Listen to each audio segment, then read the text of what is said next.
예, 이번 시간은 14장 미국의 정보기구에서 미국의 국가정보활동과 또 안보 외교 전략 3, 4절에 대해서 요약 강의해 드리도록 하겠습니다.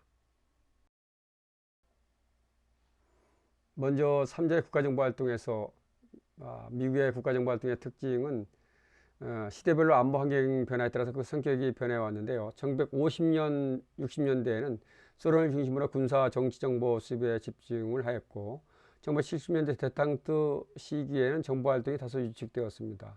이후 1980년대는 대소 정보활동이 다시 강화되면서 냉전 종식 강화되었고 냉전 종식 이후인 1990년대부터는 경제 정보와 비군사적인 안보 분야로 활동 범위가 확대되었습니다. 이러한 변화 속에서 미국 정보활동은 몇 가지 특징을 가지고 있는데요.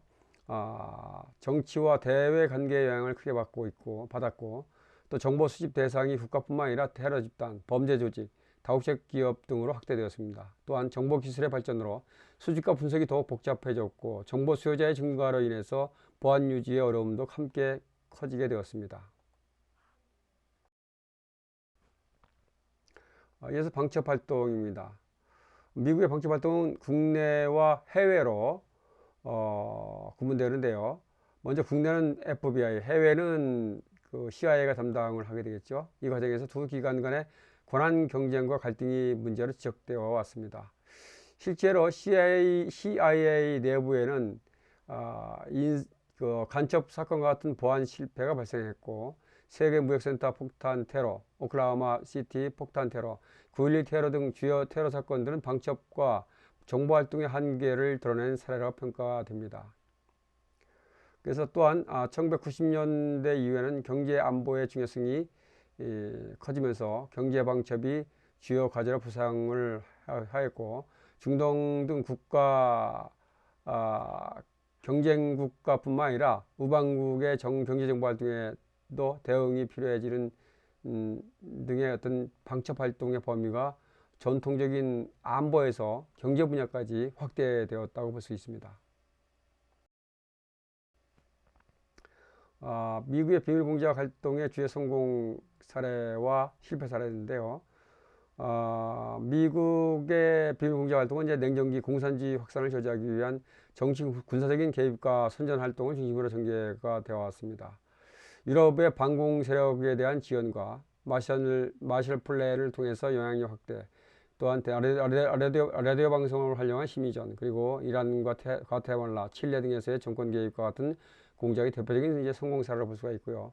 또는 아프가니스탄 반군 지원을 통해서 소련 철군을 유도하는 등의 전략적인 성과도 거두었습니다. 반면 인도네시아라든가 쿠바, 이란 등에서의 정권 전복 시도가 실패를 하고 또 피구만 침공과 같은 작전 실패, 그리고 어떤 이란 컨트라 사건과 같은 정책 위반 논란을 초래한 사건들은 비밀 공작의 한계와 부작용을 보여주고 왔습니다. 특히 일부 성공 사례조차 장기적으로는 독재 정권과 인권 문제를 초래하는 등의 부정적인 결과를 낳기도 하였습니다. 이어서 4절 미국의 안보 외교 전략인데요. 특히 이제 9.12 테러 이후에 미국의 안보 전략이 크게 변화가 되었는데요. 이 9.12 테러 이후에 미국은 9.12 테러를 계기로 해서 기존의 억지 봉쇄 중심에서 선제적이고 공세적인 전략을 발전되었다는 것이죠. 이 시기 미국은 힘에 의한 평화를 바탕으로 신보수주의, 네오콘이라고 하죠. 논리에 따라서 군사, 정치, 경제 전반에서 우위를 유지해서 팍스 아메리카노를 제안을 하게 되었습니다. 물론 이제 트럼프 시대에 들어와서는 팍스 아메리카노가 더욱더 강력하게 정치적인 방향이 되었죠.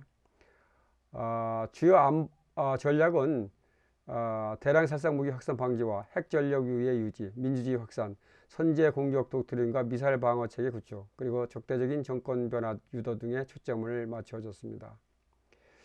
또한 전략 중심을 러시아에서 아시아로 이동시키고 군사력의 기동성과 정보 우위를 강화하는 방향으로 개편되었습니다.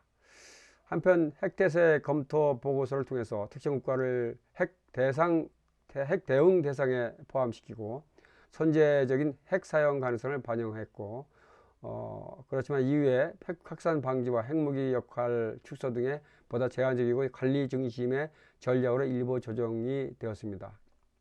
물론 트럼프 시대 때는 이러한 보고서가 무용지물이 될 수 있는 상황이 현재 벌어지고 있지만요. 어떻게 트럼프가 이란의 전쟁을 마무리 지을지는 모르겠습니다. 미국의 국방정책입니다. 미국의 국방정책은 동맹국의 안전을 보장하고 잠재적 경쟁국의 군사적인 도전을 억제하며 위협과 무력 사용에 대한 강력한 억지력을 유지하는 것을 핵심 목표로 하고 있습니다.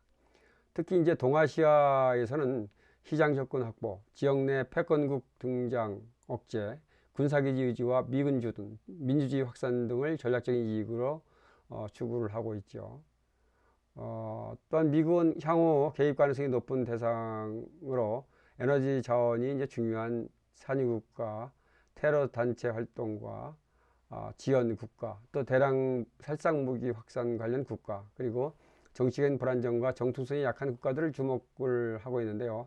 이러한 요인들을 중심으로 군사 개입과 안보 전략을 전개해 나가고 있는데, 이에 따라서 현재 베네수엘라의 마두로 체포 사건과 또 이란의 전쟁 등의 상황들이 이제 전개되고 있는 것이 되겠죠.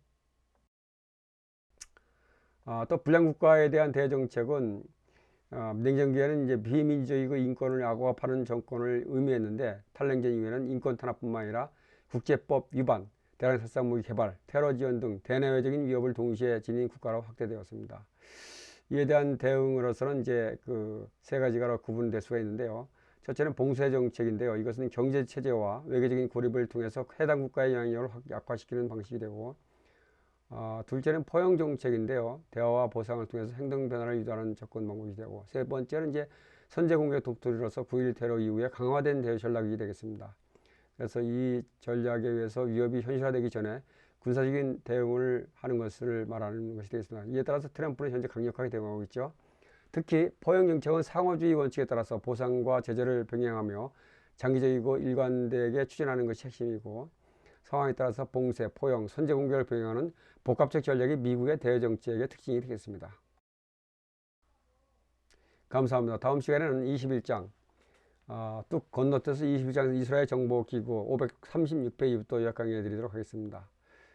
사실 세계 각국의 정보기구 파트에서는 한국과 북한, 미국, 그 다음에 이스라엘에서 좀 대부분이 많이 나왔고, 기타 이제 통합적인 차원에서 각 국가에 연계돼서 조금씩 나오기도 했습니다. 그래서 현재 미국, 한국, 북한은 강의를 했고, 나머지 유럽권의 프랑스, 영국, 독일,